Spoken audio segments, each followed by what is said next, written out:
Someone asked me what this switch is on this Ryobi.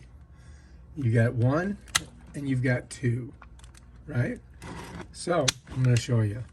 I put a piece of tape on the front of this so you can see it as it spins. Watch. That's fully depressed. Now if I put it to 2, you're going to notice it spins much faster. Watch.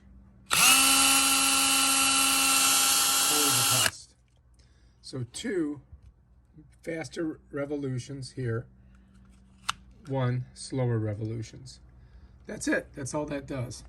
You want to go faster? Go to 2. Slower, you go to 1. And that's how that works.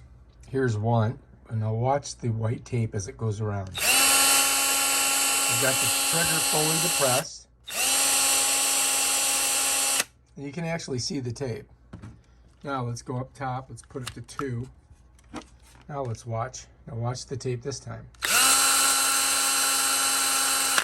Clearly it's going much faster on the 2 setting. So this increases the revolutions per second. If you go to 2, if you drop it to 1, it's slower. This right here increases the torque. More power. The higher the number, the more power. The lower the number, the less power.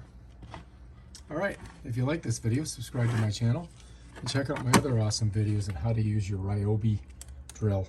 Peace out.